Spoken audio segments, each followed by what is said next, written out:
Hey, I just got back from one of the local fish stores called Upscale Aquatics. If you subscribe to KG Tropicals, that's where Lisa went when she came down to Charlotte to see her daughter play. I can't remember the sport, but yeah, that's the place. It's kind of local to me. It only takes me about 25-30 minutes to get there, but they have a pretty darn good selection. Um, but they do post every week what fish they're bringing in, and they had something that said scarlet red tetra. So I thought, that looks kind of interesting. So I looked it up, and there's a few different things that were called scarlet red. So then I hit them up and asked what the scientific name was for it, and they said it is the Hemigrammus quaruleus.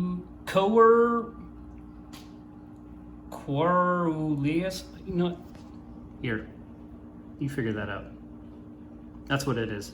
But looking that up, it also is known as the red laser. Some places had it called the watermelon tetra, and they had it as the scarlet red.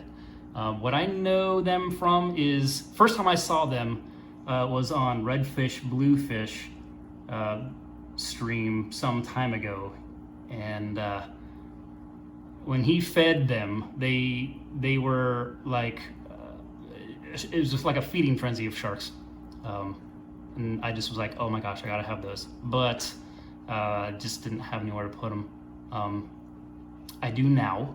This is not their forever home. This is just my quarantine tank. But yeah, I went and got 6. They had 12, but I'm like, okay, well, let me get 6 now. And if they, I like to diversify where the species I get. So I'll probably end up getting some from Redfish Bluefish once he's able to ship again. But yeah, this is the second place I've seen them. Well, actually, there's another place online, but I don't know if I want to trust them. All right, so now they're in the quarantine tank. I didn't bother trying doing the whole slow-mo release thing. I'm too lazy for that. But yeah, they're just chilling. They are jumpers, that's for darn sure. When the guy at the at Upscale was trying to scoop them, a couple of them jumped out of the air, or jumped out of the water. It's kind of funny because he was not expecting it. He said, "Really?" Like, yeah. Watch them when you feed them, or if they feed them. I don't know if they feed them. Well, just watch them. They're pretty voracious. Okay, so it's actually been 2 days since I brought them home. They haven't disappointed. I realized that this is actually my first tetra. I've had, as far as community fish are concerned, I've had rasboras, I've had a couple pseudomagills, I have celebes rainbows. Yeah,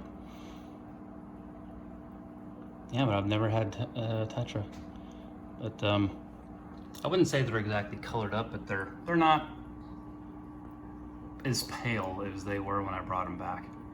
But yeah, since I've fed them a couple times, they haven't attacked it like sharks, but here, I'm going to feed them now. They are getting some cobalt color mixed flake. All right. And sorry for the shakiness. This is the dinner bell. I do that for all my fish. They all get used to it. And here we go.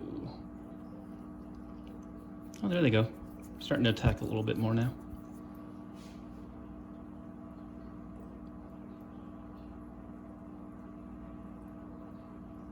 Well, this is fun.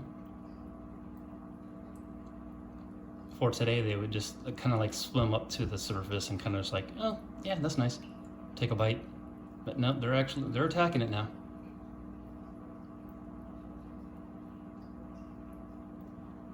Yeah, these 6 are going in my 36 bow front in the living room.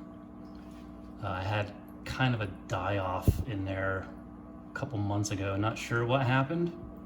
Water parameters looked good and everything, but the community fish that was in there were those purple harlequin rasboras, and I had a dozen at one point. Now I'm down to 2.